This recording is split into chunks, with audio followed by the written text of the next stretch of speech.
السلام عليكم ورحمة الله وبركاته. دمان سومالي وين وادين سلام يا دنيا ملول بود أتكجوكتان سودو هذا channel كان نقدر دعوانا وسومالي فويس تي في أدياد نوع صوت هاي سبسكرايب كنا صار أدياد نلسي جوكتين ومحسنت هاي ده مقالك حقي سنسية كومنتي لايك شايع انت صدقنا مارت وإنكم وإنك ضربنا إن أدياد نوع محسنتين ما عاو حنكه لنا برنامج layaab leh oo ka dhacay arrin layaab leh oo ka dhacday magaalada Jigjiga arintaas oo ku saabsan inay maalmahan bajireen laba wiil oo iska dhigahay yaani sida dumar oo kaleeto waxay soo xirinayeen dirac iyo macnaha khamaar iyo waxbay soo xirinayeen marka waxay isku ekaysiinayeen dumarka maalmaha way ka jirtay arrin laga yaabay bay ahayd oo aad u fadeexad badnayd nasiib wanaag adi laamaha amniga ee la wargeliyay labadii wiil mid kamid ah ay maanta soo qabteen ciidamada booliska ee magaalada Jigjiga mid kamid ayaa la soo qabtay oo hadda gacanta lagu hayaa labadan wiil ayaa maalmahan wax laga yaabay sameynay muuqaalo aan inaba caadi ahayn bay maartay bartooda TikTok ay soo dhigayeen marka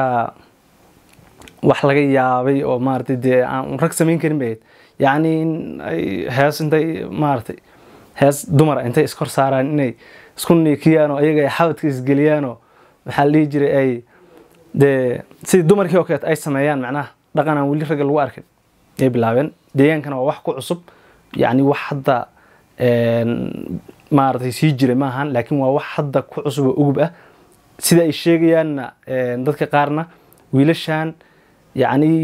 inay sarri Jigjiga sax aysan ahayn ba maartay yaa la xaqiijiyay tan wiil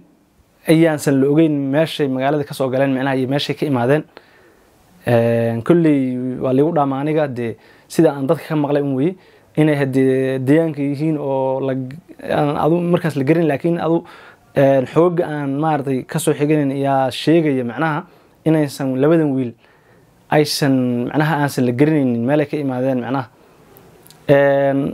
si kastaba ha ahaatee dhaqankaas ayaa dhaqan xun ah oo diinta islaamka iyo ummadda Soomaaliyeed baalmarsan macnaha waa wax baalmarsan weey deegaankana waa wax ugub ku ah oo aan hore looga baran macnaha inay maartay niman raga oo Ilaahay oo rag ka dhigay inay dumar iska dhigaan macnaha marka dumarku ceeb ma lahan laakiin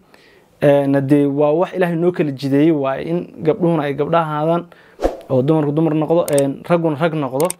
oo aan isku milmin macnaha waa wax Ilaahay noo jideeyay oo diinta islaamka maartay ina farayso marka waa in laga hortago arintaas wayna ku mahadsan yihiin ciidanka booliska deegaanka maartay way ku mahadsan yihiin inay ka hortagaan falkan foosho xun maartay caruurteena iyo dadkeena saameynta u keenay macnaha inay ka hortagaan wax fiican waay marka waxay sameeyeen laba wiil aniga waan booqday maartay meesha ay TikTok ay ku leeyihiin maartay ciwaankooda runaantii waa la yaabay macnaha waxay sameeyaan inkastoo hadda ay xireen macnaha meesha qaybtii ma garanayo ma telefonkii baa la helay oo ma booliska xanibeen meesha macna private muuqaalada macna private ma ayaga ka dhigan mise ayagii kii baxsaday baa maartay la leeyahay yaa private ka dhigay haday galabta way furneed laakiin caawadan way xiran tahay marka waxa jirta muuqaalo marka aan ka soo maartay aan meesha ka soo qaaday oon rabo inaan tuso marka ila daawada bal wiilashan waxay sameeyaan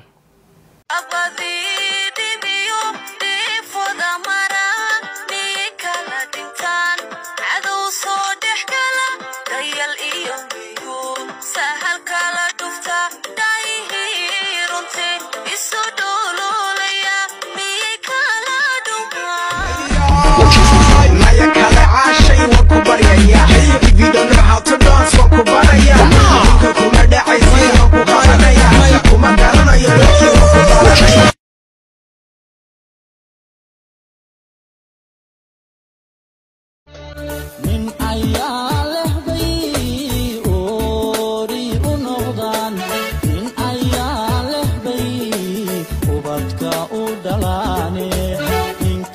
أغسيو أدودو كان ولي أروس كلينو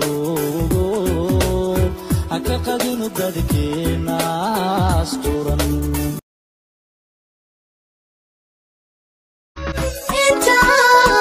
مشغول الليل شعيران يردل مسكح لما دالي لما يستير نور الليل كما رغفة كتبين siday ila tahay waa daawateen muuqaalka ay wiilasha iska duubeen maartay anshaxumada ah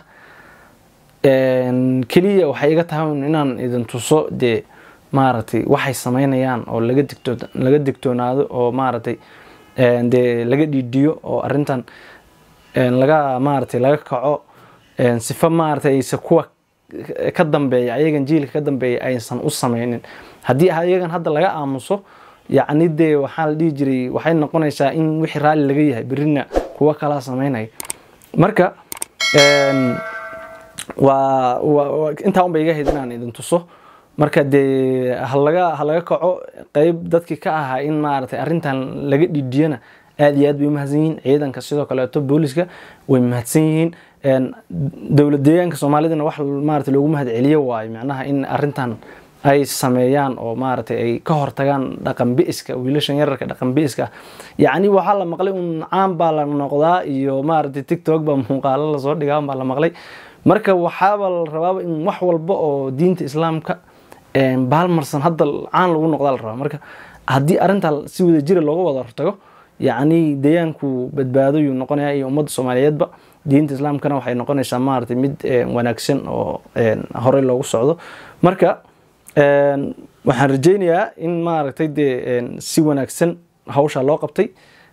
loona qaban doono wixii dhiman hadii la yiraahdo hadii ninka maanta la hayo yarkaas hadii la hayo ka kale maqana in la soo qabtaan rajaynayaa insha Allah si maartay dhalinyartu aysan dhaqan xun ugu faafinin deegaanka marka nin walbana maartay halka ha ka sii wado muuqaalkana shaygare sifay dad badan u gaaro idinkoon nagu dhiirigelinaysaan comment like share intaan hadii hoos noogu soo reeba hadii aad xoog kale aad haysan insha Allah nala soo wadaaga aad iyo aad baa u mahadsantiin